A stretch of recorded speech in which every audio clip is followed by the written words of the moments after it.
Hello and welcome दोस्तों। आज हम हमारी इस वीडियो में सीखेंगे कि स्ट्रिंग इन सी स्ट्रिंग कैसे काम करता है हमारे सी के अंदर, और स्ट्रिंग का इनिशियलाइजेशन, उसका डिक्लेरेशन और स्ट्रिंग क्या है। मैं आपको आगे वीडियो में ये भी दिखाऊंगी कि स्ट्रिंग टर्बो पर कैसे काम करता है। मैं आपको प्रोग्राम बना के दिखाऊंगी आगे कि स्ट्रिंग का क्या यूज़ है हमारे टर्बो के अंदर, हमारी सी प्रोग्रामिंग के अंदर। सबसे पहले मैं आपको बता दूं कि जो स्ट्रिंग होती है, string is a array of character. Array of character हम क्यों बोलते हैं और ग्रुप ऑफ कैरेक्टर क्यों बोलते हैं? क्योंकि हम इसमें बल्क में कैरेक्टर्स को स्टोर करते हैं। बल्क में कैरेक्टर को स्टोर करने का मतलब है यहाँ पे कि हम स्ट्रिंग को स्टोर करते हैं। अब जो स्ट्रिंग होती है वो क्या होती है, मल्टीपल कैरेक्टर से बनती है ना। मल्टीपल कैरेक्टर से बनती है, इसलिए हम इसको एरे ऑफ कैरेक्टर भी बोलते हैं। और मैं आपको बता दूं कि जो स्ट्रिंग है वो हमेशा, string is always terminated by null. Null क्यों बोला? क्योंकि यहाँ पे क्या है, फॉरवर्ड जीरो। जो फॉरवर्ड जीरो अपन जिससे डिनोट करते हैं ना, वो होता है नल, नल कैरेक्टर। क्यों? क्योंकि जब भी हमारी स्ट्रिंग कहीं पर भी एंड होती है, यहाँ मैं कहीं पर भी स्ट्रिंग लिखा मैंने कोई और मैंने इसको एंटर मारा, तो एंटर मारते ही जो स्ट्रिंग है उसमें क्या, एंड में नल कैरेक्टर स्टोर हो जाता है, इसलिए वो टर्मिनेट हो जाती है। उसको पता चल जाता है कि अब मुझे टर्मिनेट होना है यहाँ से। स्ट्रिंग का सी में कोई प्री डिफाइंड डेटा टाइप नहीं है। हम इसको as a char he use करते हैं स्ट्रिंग को स्टोर करने के लिए सी में। अब है इंडेक्स। यहाँ पे आप देख रहे होंगे मैंने एक डायग्राम बना रखा है जिसमें इंडेक्स 0 1 2 3 4 5, और मैंने यहाँ पे हेलो स्टोर करा हुआ है जो कि चार चार जो उसका साइज है वो 4 है ना।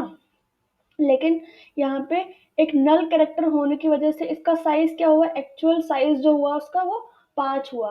तो कभी भी स्ट्रिंग जो होगी ना हमारी, जो हम साइज देंगे ना, हमेशा स्ट्रिंग से एक ज्यादा देंगे। क्यों?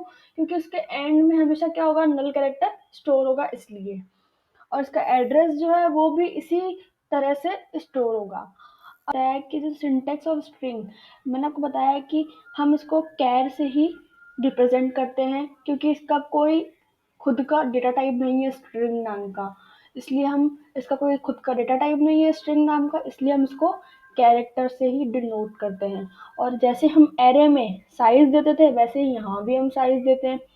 और मैं आपको डिक्लेरेशन बता दूं तो मैंने यहाँ पे डिक्लेरेशन का रखा है जहां मैंने आगे साइज दिया है 20, और यहाँ पे साइज नहीं भी दिया है। तो मैं आपको मेरे टर्बो में चला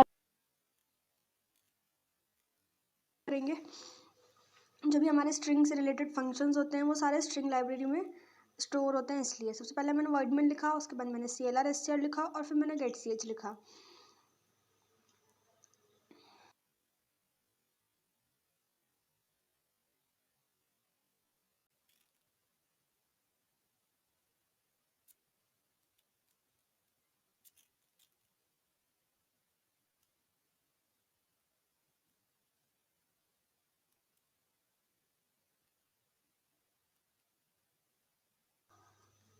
एरे बनाई है STR, मैंने मेरे एरे को नाम दिया है STR।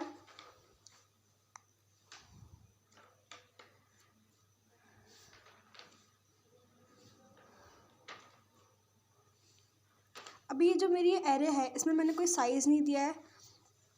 अब देख सकते हो मैंने इसको एरे को अभी स्टैटिक रखा है और उस स्टैटिक में मैंने नाम दिया है स्टार इन्फोटेक कॉलेज। अब मैं क्या करूँगी, इसको सिर्फ सिंपली, ये तो हमारा 4 मेथड होते हैं डिक्लेयर करने के स्ट्रिंग को। ये हमारा फर्स्ट मेथड था जिसमें मैंने बिना साइज के स्ट्रिंग को डिक्लेयर करा, जिसने उसने स्ट्रिंग का बाय डिफ़ॉल्ट साइज ले लिया।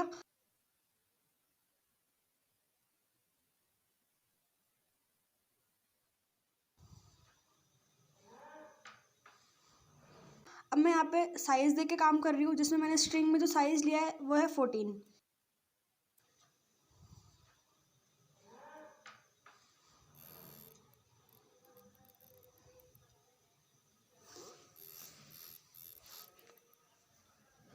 ये मैंने इधर भी वापस स्टार इन्फोटेक लिखा।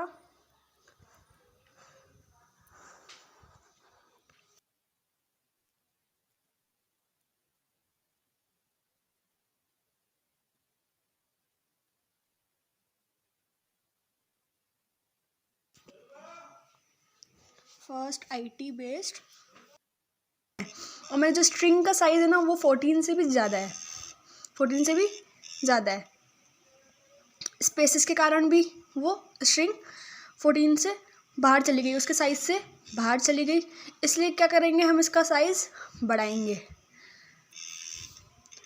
इसका साइज़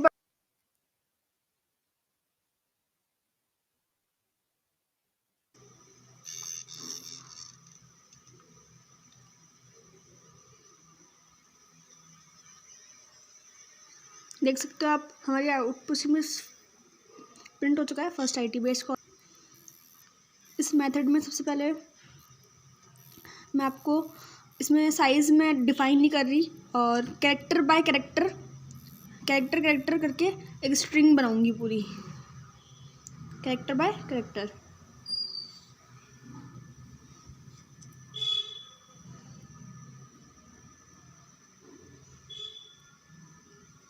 मैंने एक एक कैरेक्टर को डिफ़ाइन करके पूरी स्ट्रिंग प्रिंट करके दिखाऊंगी मैं आपको।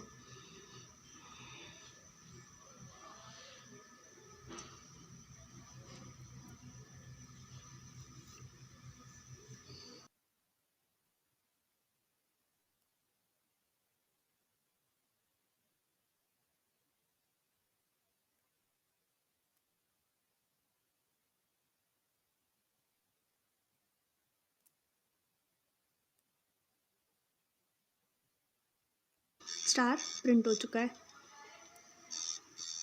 अब है हमारा लास्ट मेथड स्ट्रिंग को डिक्लेयर करने का, वो है str।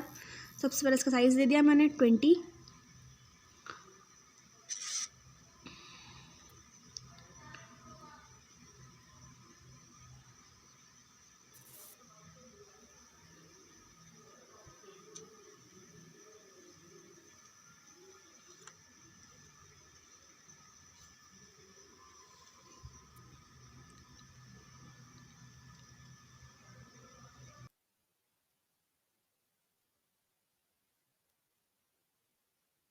पुट स्क्रीन पर स्टार प्रिंट हो चुका है।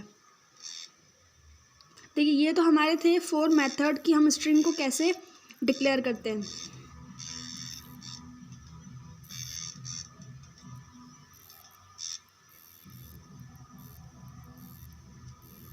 अब मैं आपको स्कैन करना सिखा रही हूँ स्ट्रिंग को, यूज़र से स्कैन करना सिखा रही हूँ मैं आपको स्ट्रिंग को। मैंने यहाँ %s लिखा, यहाँ पे मैंने सिंपली str लिखा, कुछ भी नहीं, मैं अपने प्रोग्राम को चला रही हूँ।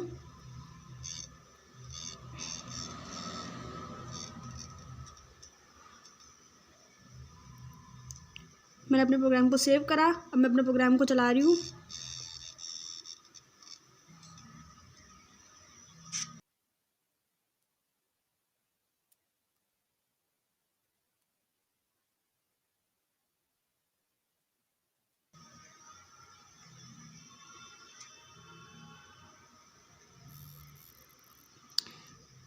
मैंने कंट्रोल F9 करा, और अब मैं स्ट्रिंग लिख रही हूँ स्टार इन्फो टेक कॉलेज। आप देख सकते हो सिर्फ मेरे पास स्टार ही आया। स्टार ही क्यों आया, तो क्या हुआ, हमारा सिर्फ स्टार ही प्रिंट हुआ, आगे उसने रीड ही नहीं करा हमारी स्ट्रिंग को। आगे उसने इन्फोटेक कॉलेज रीड ही नहीं करा, क्यों, क्योंकि उसको स्पेस मिल गया।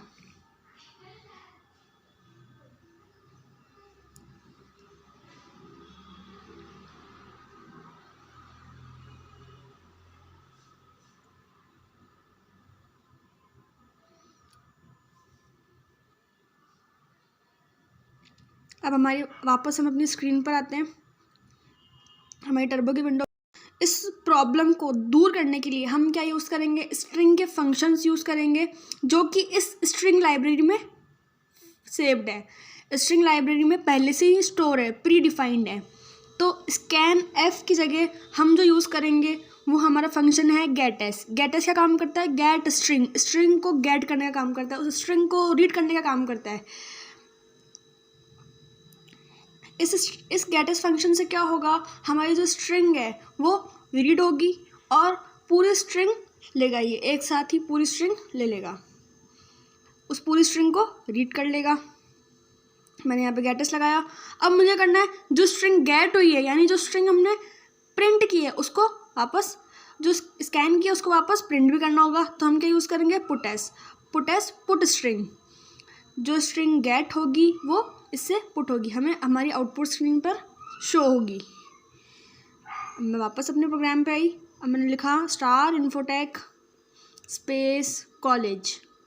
देखो अब प्रिंट हो रहा है ना स्टार इन्फोटेक कॉलेज। तो यही था गेट एस और put S. Thank you for watching my video. और भी इसके बारे में बताऊंगी, स्ट्रिंग के फंक्शंस, str रिवर्स। अगली वीडियो में आपको स्ट्रिंग के फंक्शंस को मैं आपको बताऊंगी, string reverse, string length, string के और भी फंक्शंस को।